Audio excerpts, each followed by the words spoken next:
Amahoro y'Imana abane nawe nshuti y'umusaraba dusangiye amakuba no kwihangana biri muri Kristo Yesu. Ndagusuhuje mu izina ry'umwami wacu Yesu Kristo wapfuye akazuka kandi akaba yicaye uburyo bw'Imana. Nk'uko bisanzwe muri kumwe na Apostle Evode, ariko kandi jyewe iyo titire ntabwo imbuza gusenga ahubwo inyegereza Imana kurushaho. Ndahantu mu nkengero z'umujyi wa Kigali, ariko kandi niho nazindukiye kugira ngo nanone tuganire icy'Imana yashyize ku mutima wanjye. Hari ubutumwa mfite kuko uyu ni umwaka w'ubuhanuzi, ariko ni n'umwaka wo kwakira imirimo ikomeye y'Imana ku buzima bwawe. Reka tubanze dusenge dushimire Imana ko yabanye nawe 2025, tugeze 2026. Si uko hari uruhare wabigizemo, si nuko wakiranutse kurusha abandi, ahubwo ni ubuntu Imana yakugiriye, ni neza Imana yakugiriye. Ni ubuntu bugeretse ku bundi wagiriwe. Nshuti yanjye, kubuhumeka, iyo mirimo yo kuba uhumeka ni imirimo y'Imana. Bimwe mu by'Imana ikora, iduha n'ubuzima, ikaduha guhumeka abadayimoni batabishaka, ikaduha kubaho Satani atabishaka. Rero ndagira ngo dushime Imana kuko yabanye nawe. Ni ishimwe rikomeye kuba urangije nta mafaranga menshi ufite, si igisobanuro cy'uko Imana itayafite, si n'igisobanuro cy'uko Imana itazakugirira neza. Kuba urangiye hari ibibura ntabwo biguha uburenganzira bwo kudashima. Gushima rero ni byiza, kandi gushima ni iby'igiciro cyinshi.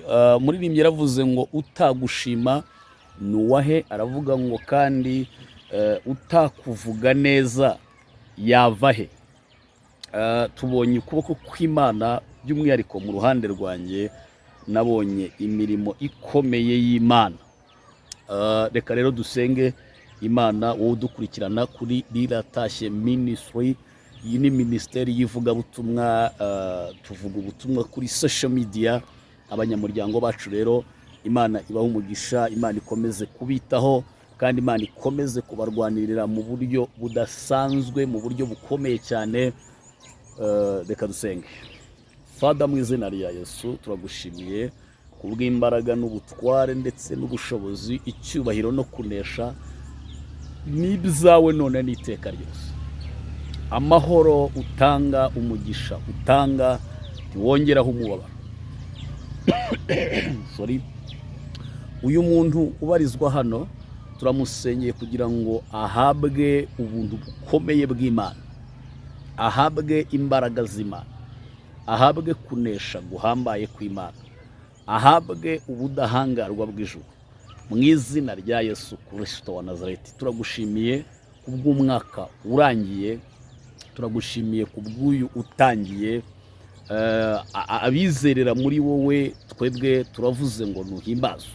Hari abizerera mu myuka ya Satani, abo nabo bafite uwo bashima ari we se Satani, ariko twebweho abana b'Imana turavuze ngo niwe wabigizemo uruhare kuba turiho, turavuze ngo niwe wabigizemo uruhare kuba tugeze kuri izi tariki, turavuze ngo ni wowe wabigizemo uruhare, nta wundi mwafatikanije. Iyi mirimo ihambaye ni yawe Kristo. Uyu mubyeyi aragushimiye unkurikiranye, uyu mugabo aragushimiye unkurikiranye, ndetse n'uyu mwana mutoya wakumenye nawe aragushimiye. Niwe wamuhaye ubwenge, niwe wamuhaye gutsinda muri ibi biruhuko, kandi ni wowe uri kumwe nawe mu maetide arimo akora asubiramo amasomo. Ishimwe rero ni iryawe, tuguhaye icyubahiro, tuguhaye ishimwe rivuye mu kanwa kacu, uhimbazwe. Nshuti yanjye, mfite iyerekwa ryawe, wowe ukunda kudukurikirana. kandi ukwiriye kubyumva. Ndagira ngo ubutumwa ubwumve neza, witonde. Niba hari ibyo uri gukora ubanze ubikore birangire, nuza gutuza wumva ufatiye umwanya Imana, kumva icyo Imana ivuga muri kino gihe cya none, ukaba ukunda kumva ijwi ry'Imana, ndakwinginze uze kubyumva utuje. Ariko niba udatuje ukaba udafite umwanya, ibyo ufitiye umwanya ubanze ubikore rwose, birangire bijye ku ruhande. Nshuti yanjye, nabonye ibintu bikomeye cyane, nabonye ibintu bikomeye. Isi iri kuririmba amahoro, iri kuvuga amahoro, ndetse kandi abantu bari kurota amahoro. Ariko hari amahoro atangwa n'isi. Abantu bakavuga bati kuko dufite intwaro zihambaye dufite amahoro. Abandi bakavuga bati kuko twize amashuri akomeye, Harvard, twize mu Bushinwa, twize mu Buyapani, twize iby'ubumenyamuntu muri za Australia, twize kuvura, dufite amadoktora aturuka mu Buhinde. Bityo rero abantu bakikomanga mu gatuza bakavuga ngo ni amahoro, ni amahoro. Ariko Imana yanyeretse abantu bagwa mu byobo, mu mitego y'umwanzi, mu mitego ya shitani. Iyo mitego abantu baguyemo niyo kuririmba amahoro, kandi nta mahoro y'umunyabyaha ariko Uwiteka avuga. Nshuti yanjye, wowe urabona ari amahoro aho umugabo asigaye ageze ku rwego ashyingirwana n'umugabo mugenzi we? Ni amahoro? ya urumva ari amahoro? Telosa pedebonasa manu mbe hafi. Urumva ari amahoro abanyaburayi, abazungu bageze ku rwego bakora amarobo, umuntu agashakana n'ibyuma yatekinitse akabyita umugore we? Urumva ari amahoro? Ni amahoro kweli? Ni amahoro abantu bari gutuka Imana ku mugaragaro? Urumva ari amahoro? Wowe iyo usuzumye nubwo uterekwa, urumva ari amahoro? Ni amahoro kweli? Urumva ari amahoro abantu, umugabo asigaye afata umugore we akamukerera akamwica? Ni amahoro? Tuganire nk'abantu b'Imana, nk'intama zatoranijwe muri Kristo Yesu ngo zibwirize ishimwe ry'iyaduhamagaye. Ni amahoro umugabo n'umugore bari kwicana barashakanye bakundanye? Urumva ari amahoro? Ni amahoro? Imana yambwiye ngo mbabaze ngo ni amahoro hagezweho ubwo abantu bari kuvuga ngo Imana nta mwanya ifite mu mitima yanyu? Ni amahoro? Uwiteka yambwiye ngo mwibaze ngo ese koko ni amahoro? Umva igisubizo rero. Nta mahoro y'umunyabyaha niko Uwiteka avuga. Nta mahoro y'umunyabyaha niko Uwiteka avuga. Reka nkubwire, Imana yambwiye ngo ni umwaka wo kwisuzuma. Yagiye ikinga akaboko kenshi ubw'amasengesho yacu nk'abera b'Imana, ikabigirira twe twatakambye. Ariko Imana yambwiye ngo mu by'ukuri ntabwo umwuka wayo urahora uruhanya n'abantu. ni umwaka urimo impfu nyinshi ariko kandi ni umwaka nahishuriwe ko abasenga mukwiriye kongera gusenga, mukwiriye kongera kubana n'Imana, ukwiriye kongera guhagararana n'ijuru, ukwiriye kongera kugendana n'ijuru mu buryo buhambaye bukomeye cyane. Mukundwa muri Kristo Yesu, iyo ni message ya mbere. Ubutumwa bwa kabiri nahishuriwe ni ubutumwa nabwo butoroshye. Numvise amajwi y'abadayimoni na Satani ari gutoteza abadayimoni ku rwego rukomeye, avuga ngo ibyo nabatumye gukora mu mpera z'umwaka 2025 kuki mutabishoboye, kuki mutabyubahirije. Abadayimoni bari kwisobanura ngo abanyamasengesho baratubangamiye. Nkomeje gutega amatwi dayimoni, numva amajwi yazo ahawe misiyo. Iyo misiyo nuko ibyo batasohoje mu mwaka urangiye bagiye kwataka abantu, bagiye guteza impanuka, mu gihe kitari cy'impanuka nyine, kuko bo iyo umwaka urangira nibwo baba bashaka amaraso y'abantu. Ariko kandi numva nanone ijwi ry'Imana rivugana nanjye. Imana irambwira ngo abantu b'Imana bo barasabwe cyane ku buryo bukomeye. Abantu b'Imana Satani agiye kubataka ku rwego atigeze akwatakamo. Umushumba ahuri, umuhanuzi ahuri, evangeliste ahuri, bamaso cyane, kuko twabangamiye Satani n'abadayimoni. None nawe 2026 ngo yiteguye kutubangamira. Ariko kandi ntidufite gutinya habe na gato, kuko ubuzima bwacu buri muri Kristo Yesu. Haba mu byago, haba mu makuba, aturindisha imbabazi agira.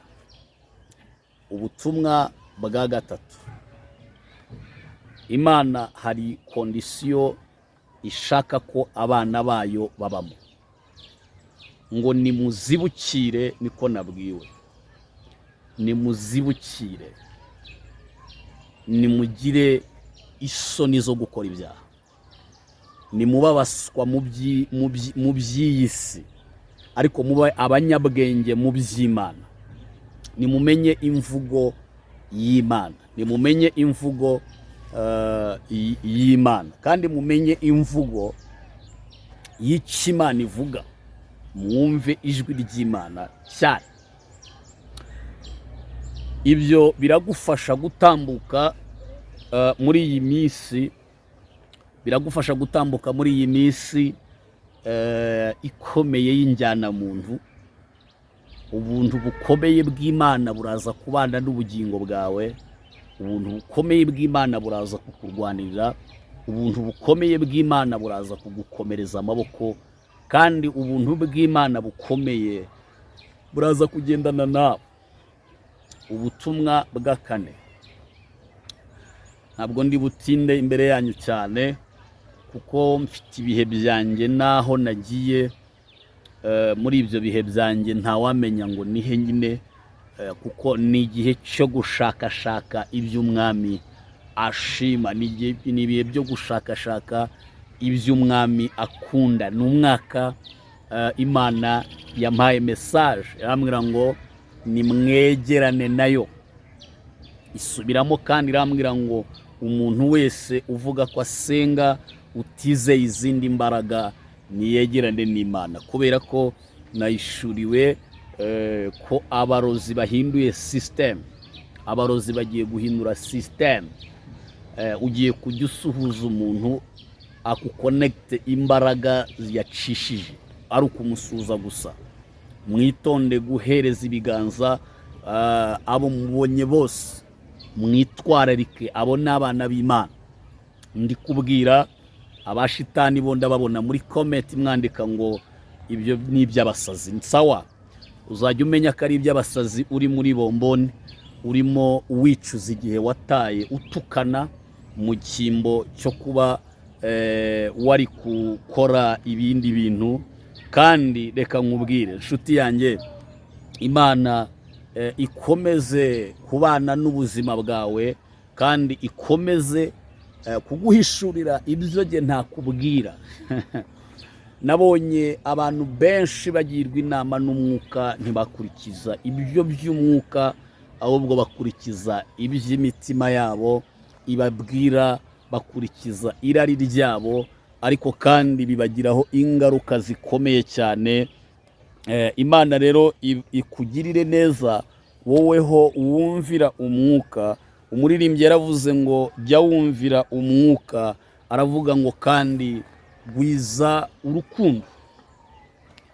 Uwo njya nikomezaho naundi ni Kristo, reka mubashimire ni Yesu ni umpagije, yanyitangiye w'ikiru, angura amaraso ye, nuko anyuzuza n'Imana, aramaza wenyine, nta mugisha uri mu by'isi, n'umuramutumuka, ibya Yesu ntibishira,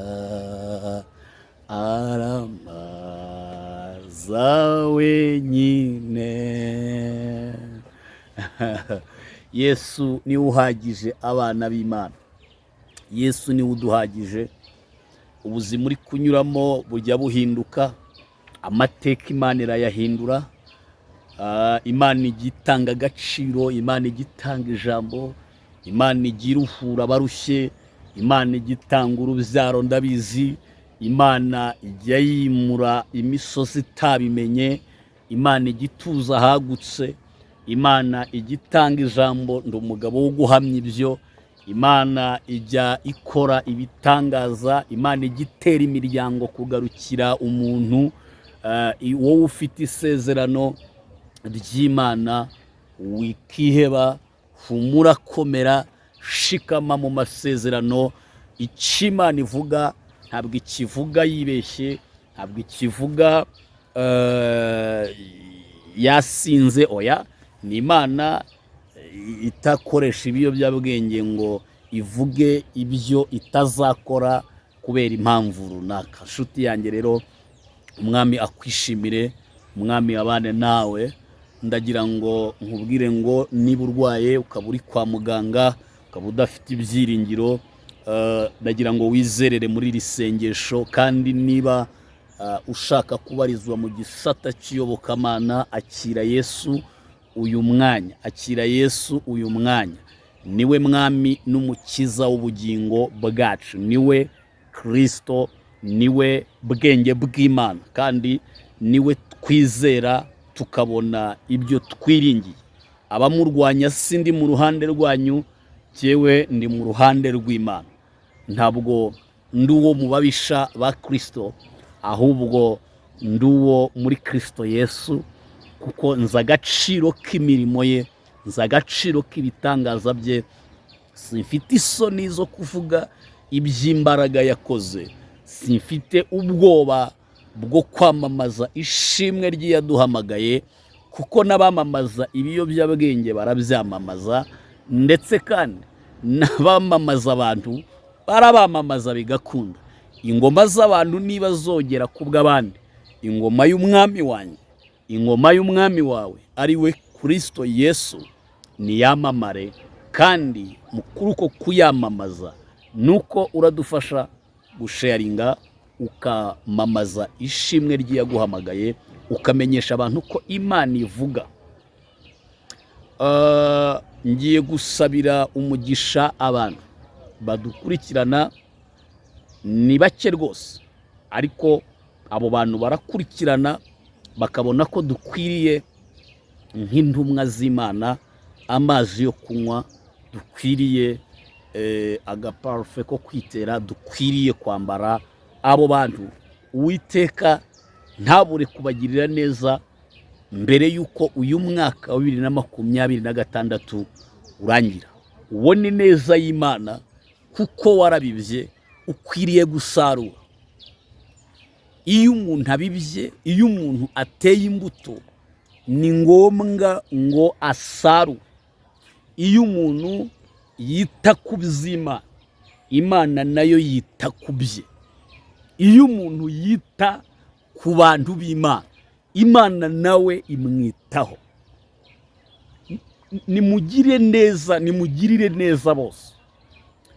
N'umwaka wo kugirira neza abantu. Wikita ngo barampemukiye, oya, ibyo birenge. Gira neza utitaye ngo barampemukiye. Inshuti yanjye, twasengeye abantu, twabonye abo dusengera, twahura n'ibibazo wamutabaza akakubwira ngo iyo unsengera nawe yibwira. Umva icyo gikomere. Twabonye aho umuntu arambikwa ibiganza, abadayimoni bakamuvamo, bamara kumuvamo akaba ari uhindukira akavuga ngo twebwe turi abasataniste. Mu Kinyarwanda bajya bavuga ngo uvura umuntu ijisho akarikurebesha nabi. Ariko ibyo ntibidutera kureka umuhamagaro. Tugumye mu muhamagaro, tugumye gusengera abantu b'Imana, tugumye gukorana n'abantu b'Imana, tugumye gukonektana n'abantu b'Imana. Ijuru ritubereye ihembe ry'agakiza, kandi ridukenyeje imbaraga z'umwuka wera. Mana ishobora byose, ni wowe Mana ya Abrahamu na Isaka na Yakobo. Hari abizerera muri wowe, kandi unyura muri twe, nawe unyura muri twe. Ndasengera umuntu wese ufite intego nziza yo kubiba muri uyu mwaka no gukiranuka, ngo ubane nawe mu gihe gisa n'iki ngiki gikomeye. Umwuzuze umwuka w'imbaraga, umwuzuze kunesha kudasanzwe, umwuzuze ubutware buhambaye, umwuzuze igitinyiro cyawe, umuhuze n'ibitangaza, umuhuze n'imirimo yawe ikomeye, umuhuze n'ubutware bw'isumba byose, umusohoreza amasezerano, ubane n'ubugingo bwe, abana be, urugo rwe, umuryango we, mu izina rya Yesu. Wambwiye ngo n'umwaka abeza barabona ibyiza, ababi nabo bakoreye ibibi nabo bariturwa ibibi. Buri muntu wese icyo yabibye nicyo agiye gusarura muri uyu mwaka. Rero mfite icyifuzo cyo gusabira umugisha umuntu wese ugira uruhare kugira ngo umurimo wawe ugire imbaraga. Mfite icyifuzo cy'uko wamukiza indwara, mfite icyifuzo cy'uko wamuruhura, mfite icyifuzo cy'uko wamubohora, mfite icyifuzo cy'uko wamurwanirira, mfite icyifuzo cy'uko wamutsindishiriza, mfite icyifuzo cy'uko wamuneshereza, mfite icyifuzo cy'uko wamukuraho akagambane k'abadayimoni. Tuburijemo ikintu cyose kishyire hejuru kurwanya kumenya Imana muri uyu mwanya. Uyu muntu ankurikiranye ari muri office, uyu muntu ankurikiranye agenda mu muhanda, uyu muntu ankurikiranye atuje mu rugo we cyangwa mu cyumba cyari mu kazi cyangwa ari mu modoka agenda.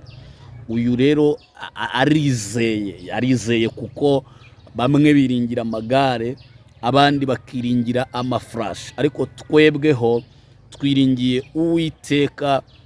Imana yacu niyo idutabara, niyo iturengera, niyo twiringira buri munsi, kandi ntabwo dufite isoni zo kuguhamya imbere y'abantu. Dufite gushira amanga, tukavuga iby'umusaraba, tukavuga ibyo Kristo Yesu yakoze i Goligota ku musaraba. Twarabonye intsinzi, yarabambwe turabamburwa, yaduhaye ubugingo bw'iteka, yaduhaye kuba abana b'Imana, kandi abamwizeye bose bakizera izina rye, abamwemeye bose bakizera izina rye, yaduhaye ububasha, yabahaye ububasha bwo kuba abana b'Imana. Mbega amagambo y'ihumure rikomeye, mbega urukundo rukomeye, mbega imbaraga idasanzwe twahawe, mbega kunesha gukomeye abera tugendana.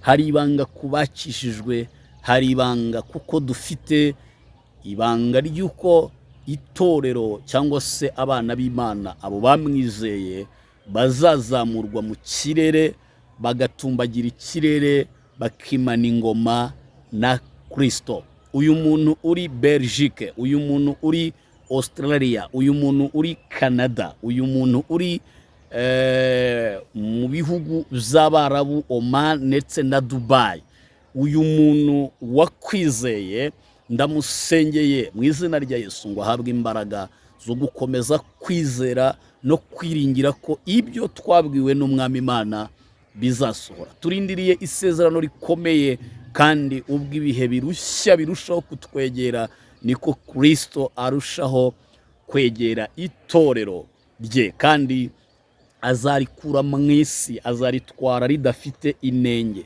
azaritwara rifite ubwiza, ridafite inenge cyangwa ikindi kintu cyose gisa gityo. Ni igihe rero cyo kuba maso, tugasenga ubudasiba kugeza igihe azazira. Turakwizeye kuko iyo uvuze urasohoza, ntabwo uri Imana ibeshya. Oya, uravuga, kandi wavuganye n'itorero ko uzagaruka kuritwara. Rirasumbirijwe, riri mu mage, ricitse intege, ribuze imbaraga, ariko ni wowe usubiza mo imbaraga abana b'Imana, abana b'Imana. Bibiliya igaragaza ko hariho abana b'Imana, hakabaho n'abana ba Satani.